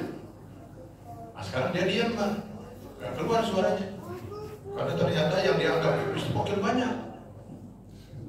Di antaranya Wapres. Wapres kan minta itu supaya saya itu diselesaikan, berarti iblis cekainan. Mabes Polri sekarang yang juga menyelesaikan itu iblis semua, makanya dia Pak. Nah, ini soal Wapres ini. Mungkin banyak orang yang rindu ya dengan Wapres ini. Kok selama 4 tahun gak kedengaran suaranya. Tapi kenapa pas Al-Zaitun kok nyaring suaranya? Saya paham Pak. Ketika 2001 kita mengeluarkan fatwa di Forum Ulama Umat Indonesia SAPP, Majelis Ulama Pusat lalu mengontak kami Pak. Kami juga sedang membentuk tim investigasi Tolong FUU kalau punya data-data dan saksi serahkan pada kami atau kita koordinasi. Saya bawa itu Pak ke Jakarta, termasuk saksi-saksi yang kita punya itu ada di Sukabumi, ada di mana itu yang bekas petinggi-petinggi di TNI KW9 itu kita bawa ke MUI. Pada waktu itu ketua tim investigasi MUI 2001-2002, ketua tim investigasinya Kiai Ma'ruf Amin. Karena beliau posisinya pada waktu itu sebagai ketua komisi fatwa MUI. 9 bulan mereka kerja. Kita bantu terus, kita sokong. Tahun 2002 hasil sudah investigasi mereka. Di antaranya disimpulkan bahwa memang ada hubungan erat antara MII KW9 dengan Al-Zaitun, hubungan historis, dijelaskan kan, itu hasil investigasi. Hubungan secara kepemimpinan, lo yang memimpin Al-Zaitun juga yang memimpin MII KW9 sebagai presidennya, dan hubungan finansial karena dana ke negara itu semua masuk dari tidak dari rakyatnya. Sudah Pak, tapi yang berhak mengeluarkan hasil investigasi itu ketua harian Majelis Ulama. Ketua hariannya tidak mengeluarkan, ada tekanan lagi, sehingga Pak Ma'ruf Amin, saya masih ingat itu semua Pak, mencap itu, marah-marah itu pada waktu itu di majalah Sabili, saya masih ingat itu. Untuk apa kita kerja 9 bulan kalau hasilnya tidak diumumkan? Makin bingung kita, kenapa yang tidak bisa diumumkan? Kenapa kita malah yang diancam?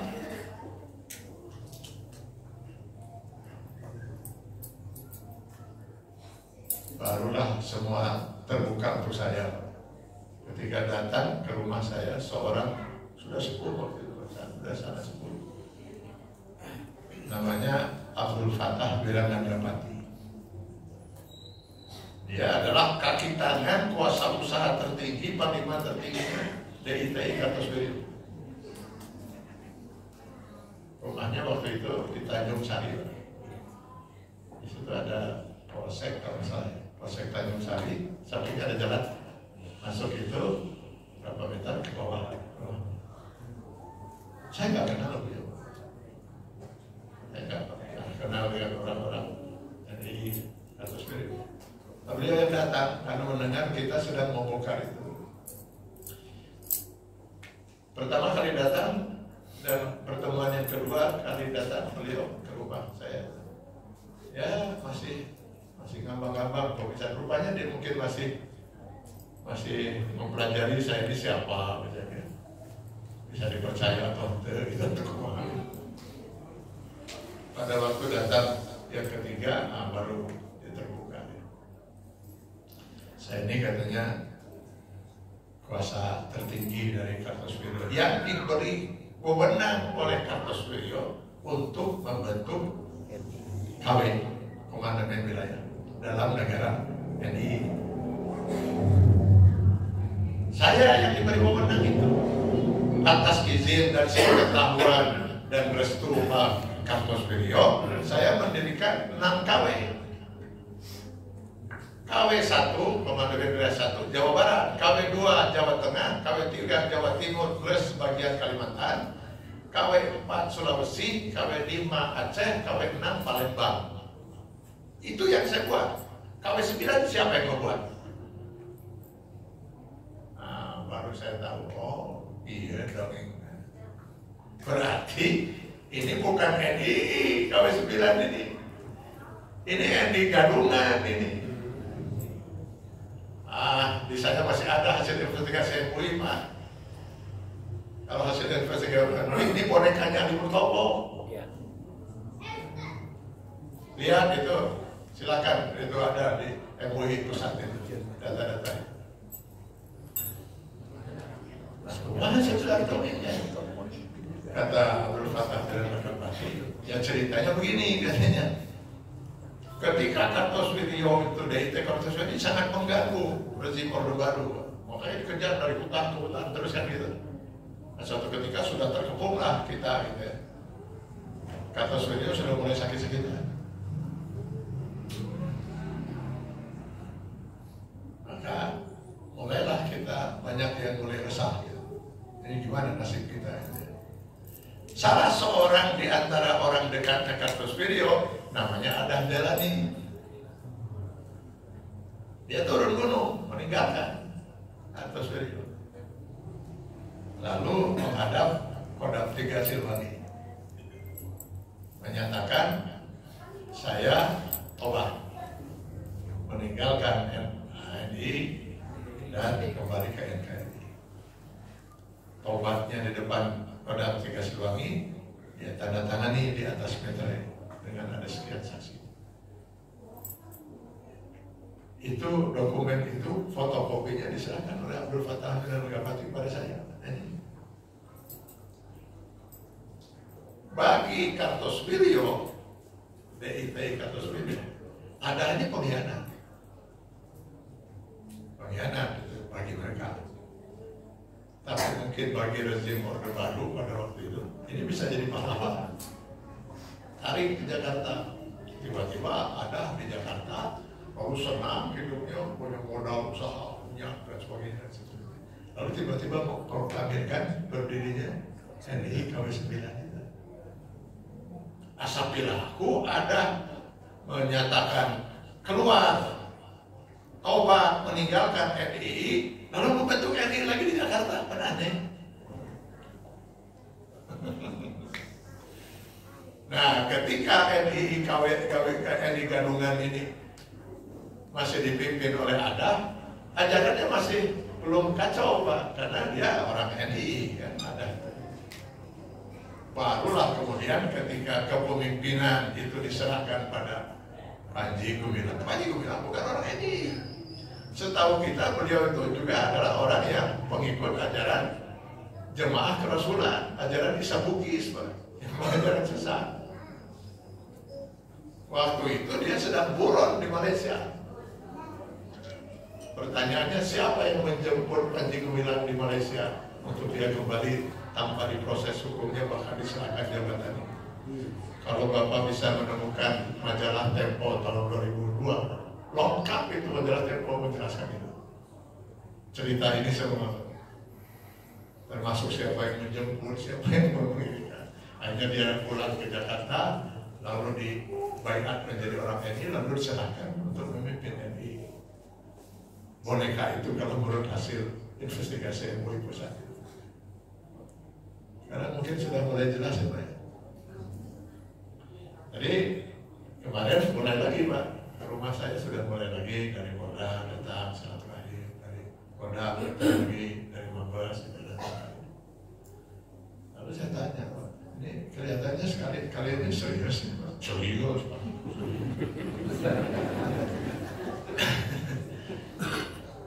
Saya cerita itu yang masalah negara nggak terlalu kelihatan tertarik.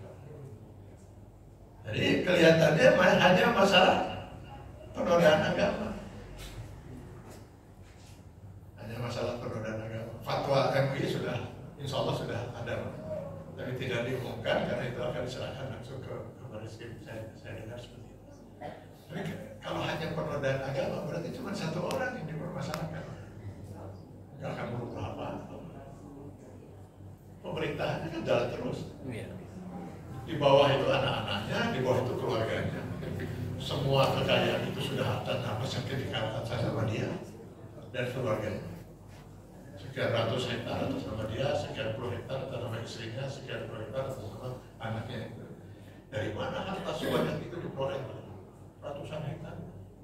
Kita punya bukti-bukti Pak. Pemilik-pemilik tanah itu menjerit ke kita tahun 2001 itu. Ceritanya dibeli, hanya dikasih uang muka, selanjutnya tidak dibayar apa-apa. Lihat semua itu. Jadi kalau saya nggak terlalu kaget Pak, ketika sekarang PPATK membongkar kan itu. PPATK membongkar ada 256 sertifikat rekening. 256 rekening dengan 6 nama. Kita katakan dia punya alias dari dulu Pak. Ada 6 alias itu 7, ada 6 atau 7. Jumlah uangnya puluhan triliun. Puluhan triliun. Kalian dari mana Pak? Pengusaha lain. Pengusaha paham kita. Mereka dulu per hari itu dengan tadi agama dibuat jadi duit dengan aturan-aturan agama. Per hari mereka bisa mengumpulkan dana 1 miliar. 1 miliar per hari.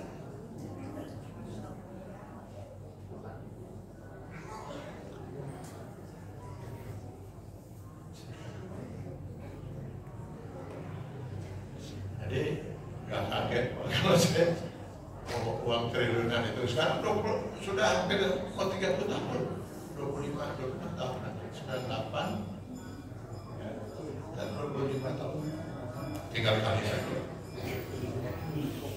Bapak, kalau kita tanyakan itu bukan kita tanyakan, kita ikuti sajalah pengakuan Pak Imam, orang dekatnya Panji Gumilang yang sekarang sering membongkar semua itu.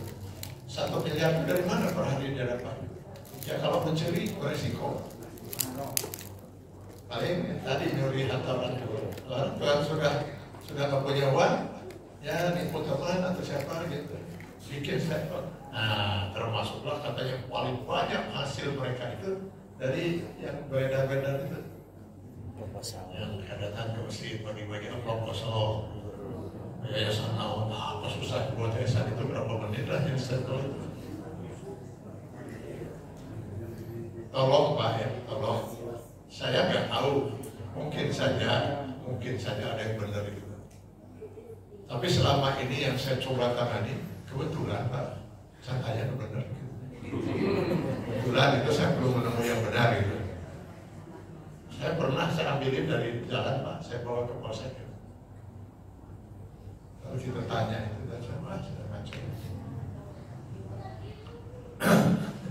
Dulu mereka asal melihat mobil saya pada lompatan Pak yang di jalan. Betul Pak. Karena saya ambilin itu. Mereka dari sana.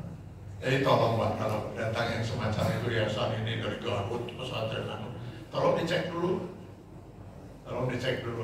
Siapa tahu benar ya kita bantu. Tapi bisi itu benar tuh. Dan kalau ada yang benar, tolong saya dikasih tahu Pak. Saya juga ingin bisa bantu sedikit-sedikit. Saya belum menemukan Pak yang benar.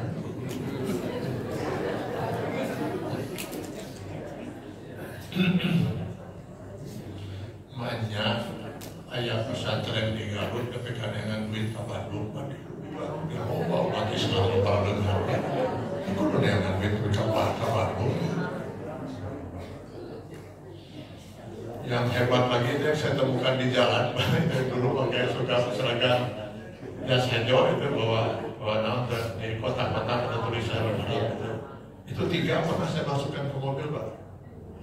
Tapi kelihatannya bukan dari kelompok ini, karena itu diwayar. Saya masukkan ke mobil. Dari mana sebenarnya kalian? Dari pesantren anu. Pesantren anu karena di sebelah. Di mana itu? Di daerah Garutnya mana itu? Ini. Hari didinya sah sudah santri. Bisa berapa tahun jadi santri di pesantren itu. 10 tahun. Terus kenapa enak di jalanan kita lihat sudah berapa hari ditugaskan oleh kiai untuk cari dana. Jadi udah 2 tahun sebelah jadi santri dia.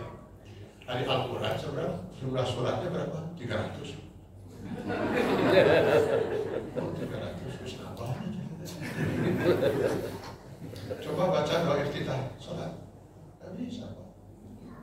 Baca Al-Fatihah, baca. Yang kakek. Saya bawa ke polsek. Neko. Saya bilang pada teman-teman persis aku yang ya. Buka bajunya.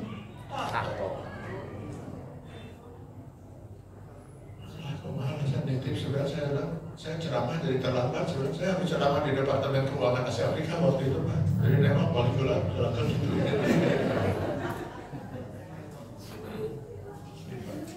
Agama kita terus dijual untuk kepentingan. Bapak Ibu yang saya hormati, nah ini pesan saya mungkin ya, pesan malam saya. Ini mungkin kesalahan kita selama ini. Kenapa kita umat Islam Islam itu begitu mudah terombang-ambing seperti ini, terbawa alirannya terbawa dengan itu.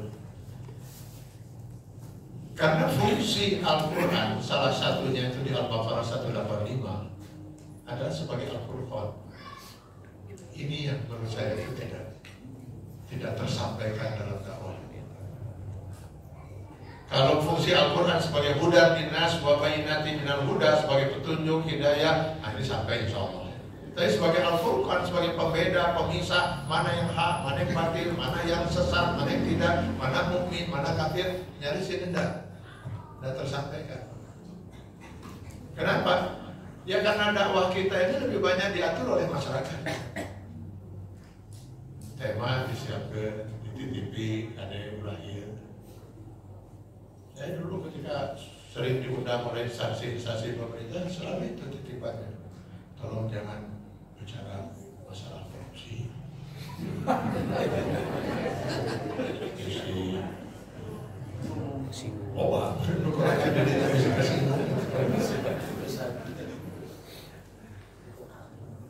Karena kalau kita sudah berbicara fungsi Al-Quran sebagai Al-Furqan, itu sudah hitam putih, Pak. Nggak ada abu-abu seperti yang katakan tadi, mukmin atau kafir, benar atau sesat. Nah ini biasanya kurang disenangi dakwah seperti ini oleh masyarakat, Pak. Masyarakat itu senangnya dakwah-dakwah yang sejuk.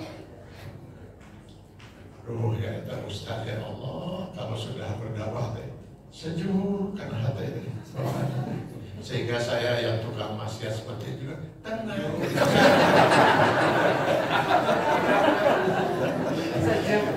Sempurna itu Ustaz nikmat bisa saja, orang bisa seserian, tenang. Kalau orang saya tibra gitu tadi sekali.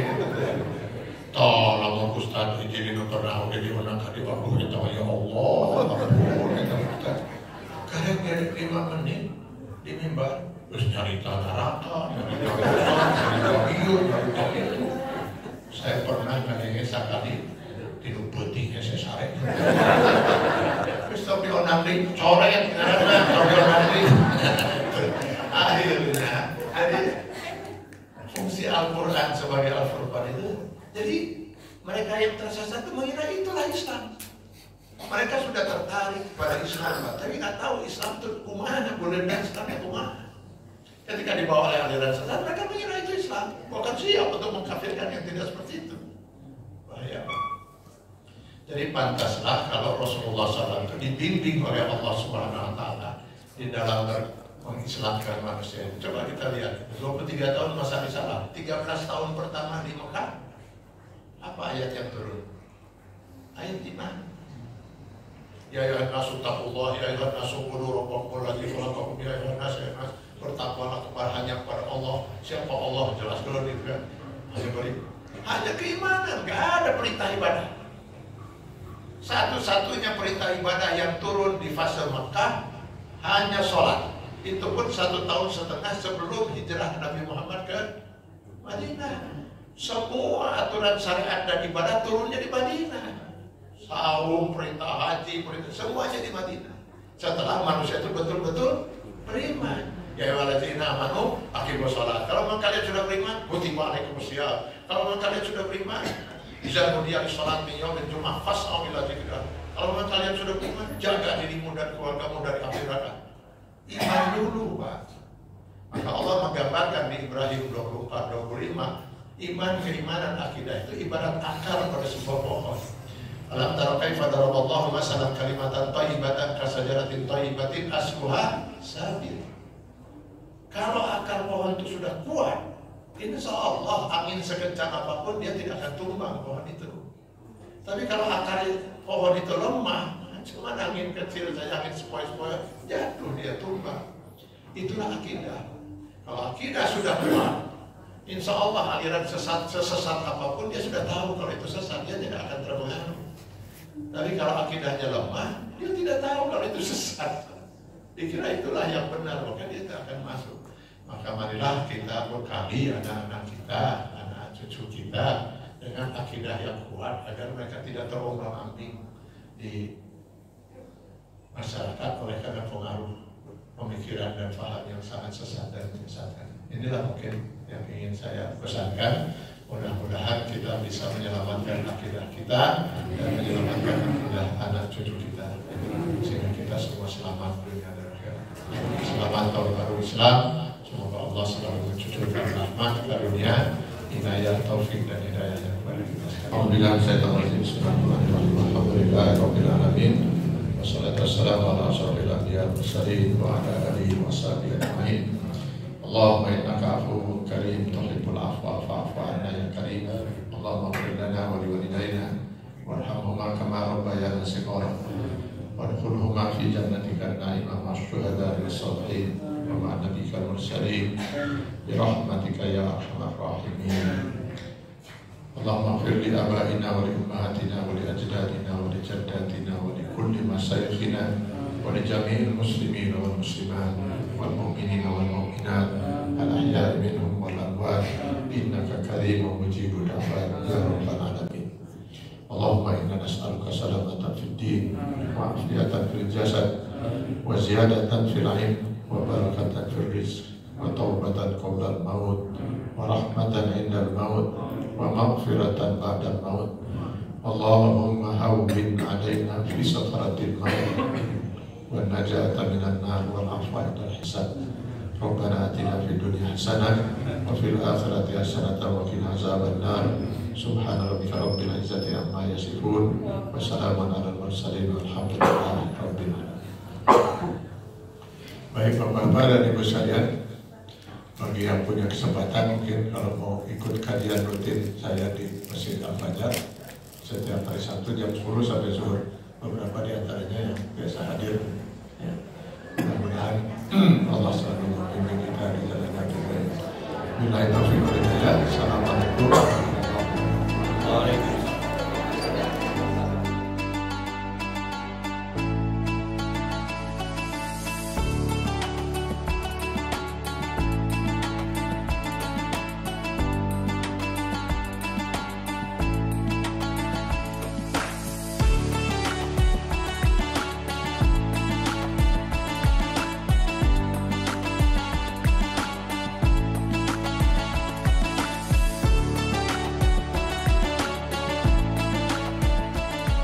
Sahabat, ceramah Bapak Kiai Haji Atian Ali MDai LCMA yang baru saja kita ikuti bersama, mudah-mudahan bermanfaat untuk kita semuanya, terutama untuk menapaki tahun baru 1445 Hijriah. Jangan lupa dukung kami terus, like, komen, share, dan subscribe. Wabillahi taufiq wal hidayah. Wassalamualaikum warahmatullahi wabarakatuh.